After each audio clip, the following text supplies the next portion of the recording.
everybody, how's it going? This is Max with BuzzTox here, and I'm back with a Game of Thrones news video, where I go and watch it on the wall, and I give my thoughts on the latest news stories to break. I just want to quickly issue a spoiler warning to all of you out there who don't want to get spoiled about Game of Thrones Season 7. This deals with plot leaks, set leaks, all that fun stuff, so if you don't want to know, leave right now. But let's get into the biggest news. So we are actually going to see Highgarden and Casterly Rock in Game of Thrones Season 7. The crew has been filming at a castle called Almodovar del Rio, if I'm pronouncing that right. And this castle could actually be doubling for both Casterly Rock and Highgarden. It's a castle that has been renovated over and over throughout the year, so it has multiple styles that they can choose from. And what you have to remember is these castles are going to look dramatically different, but they're using different pieces and different angles for the different castles, and then they'll digitally recreate the rest of the castle, like what they did with Winterfell. It started off with just a tower and kind of a keep, and then they digitally recreated the actual castle that it is now. But the main set leaks and plot leaks that we have gotten actually apply to Highgarden and that whole storyline. So let me get right into that. So what will happen is that the Lannisters will actually take over Highgarden. And I gotta say, this actually does make a lot of sense. Cersei is now sitting on the throne with 0 allies, and she's a part of a family that is in so much debt, and they owe the Iron Bank so much money.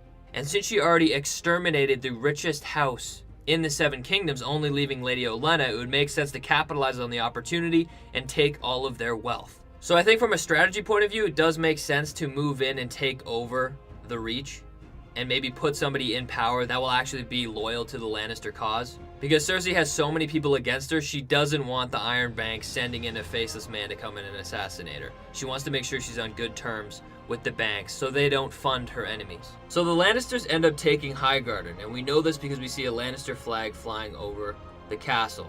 And there are a couple really important characters there. We see Jaime Lannister, we see Bronn, and we also see Randyll Tarly. So what we're actually going to witness is we're going to see Randyll Tarly actually form an alliance with the Lannisters. And I have to say, this actually does make a lot of sense. A while back, I questioned what bannerman would be loyal to the Tyrell name if they have no male heirs. Cersei ended up killing Loras, and Mace Tyrell is also dead. All that's left is Lady Olenna. So it makes sense to me that Randyll Tarly will want to negotiate with the Lannisters and betray the Tyrells to maybe, hopefully, rule the Reach in his name. And what's interesting is that there has also been reports that there's a body double for Diana Rigg, who plays Lady Olenna. And I think what we are going to see is the Lannisters take over Highgarden. And then unfortunately, I think we're going to see Lady Olenna die, because there's nothing left for her, and I think they're not going to kill her. I think it's going to be a very subtle. Jaime will let her kill herself, maybe with poison or something like that. I believe that was in the plot leaks, and that does make the most sense to me. But then after all that, we're going to get an action sequence that is almost on par with Battle of the Bastards. And this will take place either a quarter or a third of the way through episode 4. And I also think this is going to be a different sequence, and a little bit of time would have passed from the Lannisters taking over Highgarden to this sequence. And what this sequence is actually a fight between Daenerys' army and Lannister soldiers. What the Lannisters are doing is they're taking all of the Tyrell assets and they're shipping them off to King's Landing. That could be gold, that could be food, that could be many different things to sustain King's Landing, as well as pay off the Iron Bank.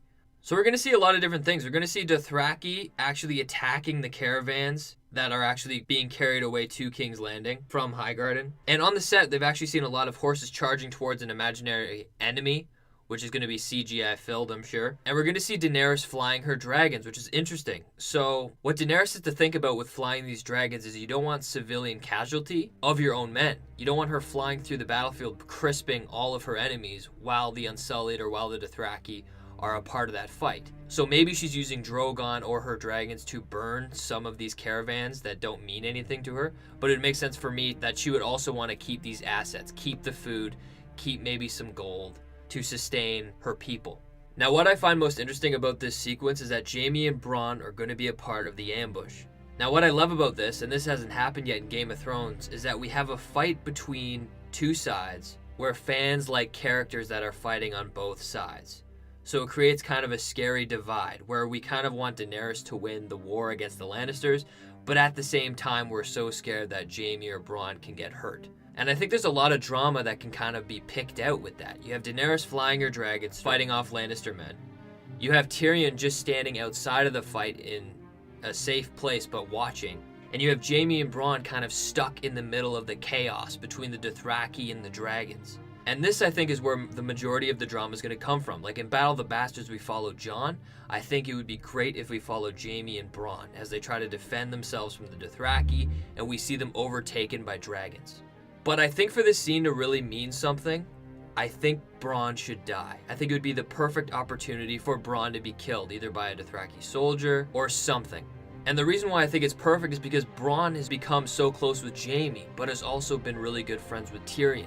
And I think it's interesting to have this war and Tyrion on one side and Jaime on the other in the same location and have their friend die amongst them fighting. And I think that could further create conflict between the two brothers. And I think that would be a really interesting plot point to throw in the middle of this. And it would really allow this scene to mean something other than it just being an action sequence. And another quick interesting fact is that Jaime has actually been seen having Widow's Wail, which was Joffrey's sword before he died. So I want to get your guys' opinion in the comment section down below. What does that mean? I feel like Jaime has to kill somebody of significance to make the sword mean something. Maybe he kills Cersei with it. Maybe he kills another character, which gives a good reason for him to actually have that sword. But I couldn't come up with anything, so I'm shifting it on to you guys. But moving on, apparently there's an even bigger sequence than the one I just talked about. And it's going to be set in the north. We have some set photos from Belfast actually showing them create a really icy set. And it looks like it's over the wall. Just by the way they did the ground, it looks like ice and a lake. And it's said that there are going to be over 300 whites. And it's going to exceed the Lannister-Tyrell sequence, which I talked about earlier, as well as it's going to take 3 weeks to film. And I don't think there's any purpose to go over the wall unless you're going to stick to this plot leaks that leaked earlier. So unfortunately, I do think Jon is going to take a group of people and go beyond the wall and try and capture a white, because I can't think of any other reason why they would want to go over the wall. And it looks like clearly by these photo leaks and by this information that they're most definitely filming a giant sequence over the wall. And finally, I just want to quickly talk about Winterfell. There have been reports that Sansa, Arya, and Bran are all actually going to reunite. And Winterfell's actually going to be a slower season. It seems like there's not going to be any action set pieces. It's going to be focused around drama. And I think that drama is really going to focus around Arya and Sansa. And the plot leaks have actually talked about this, but Watchers on the Wall has finally confirmed it, that they're really going to be clashing over how to rule. Because the sisters are already so different, but after their experiences with Arya going and becoming a faceless man, and Sansa being used for her Stark name, these two, I believe, have only grown further apart, and it's been reported that Littlefinger is going to try and capitalize on these differences and try and turn them against each other. But that is it for all the Game of Thrones news. If you have any predictions or thoughts about these plot leaks, leave a comment down below. I love to read them. And you guys can expect another Game of Thrones news video next week. See you guys later.